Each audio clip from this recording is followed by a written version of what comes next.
ओम शांति। द्वापर कलयुग 2 युगों तक हम दुनियावी समाचार सुनते सुनाते आए, जिससे आत्मा की गिरावट हुई, दुख की प्राप्ति हुई। संगम युग पर आकर बाप हमें नई दुनिया का समाचार सुनाते हैं और संगम पर हमें सर्विस समाचार सुनने और सुनाने की शिक्षा दे रहे हैं।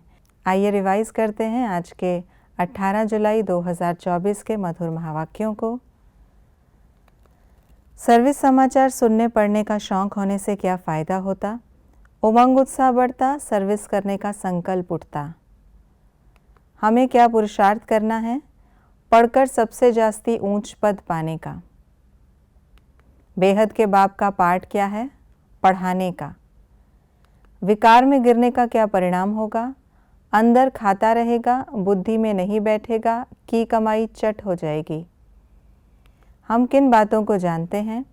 बाप मुरली बजाते हैं, ये रावण राज्य कलयुग है, इस पढ़ाई का पद दूसरी दुनिया में मिलना है। ड्रामा हर 5000 वर्ष बाद हूबहू रिपीट होता है।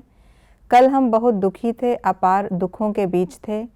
कल्प कल्प हम प्रजापिता ब्रह्मा की संतान, एडॉप्टेड बच्चे बनते हैं। आज की मुरली के अनुसार कॉन्ट्रास्ट की बातें इस प्रकार हैं। कलयुग है दुख धाम, सतयुग है सुख धाम। कलयुग में अपार दुख हैं, सतयुग में अपार सुख हैं। मनुष्यों की है जिस्मानी यूनिवर्सिटी, हमारी है रूहानी यूनिवर्सिटी। बाप सुख का रास्ता बताते, रावण दुख का उल्टा रास्ता बताते। श्री कृष्ण है दैवी गुणों वाला देवता, बाप दैवी और आसुरी गुणों से न्यारा है।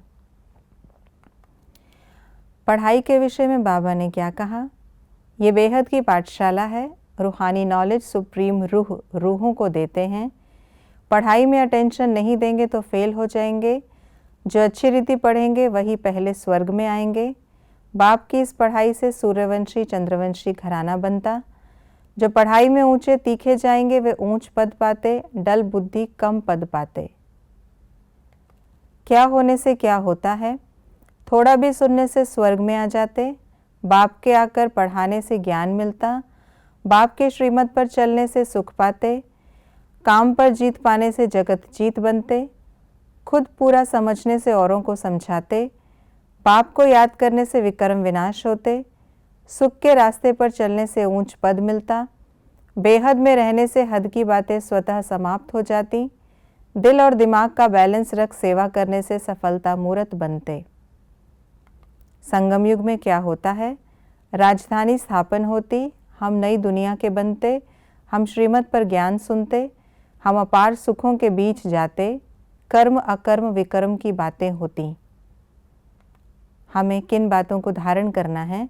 देह अभिमान में नहीं आना है, किसी भी बात में बेवश नहीं होना है, स्वयं में ज्ञान को धारण कर दान करना है। बाप से जो अपार सुख मिले हैं वह दूसरों को बांटने हैं। किसी से भी बात करते समय स्वयं को आत्मा समझ आत्मा से बात करनी है। ये थी आज की मुरली की विशेष बातें।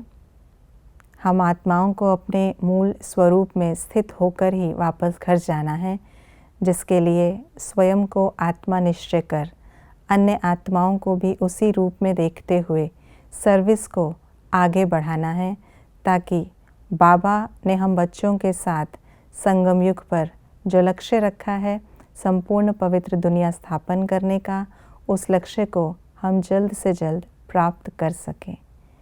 ओम शांति।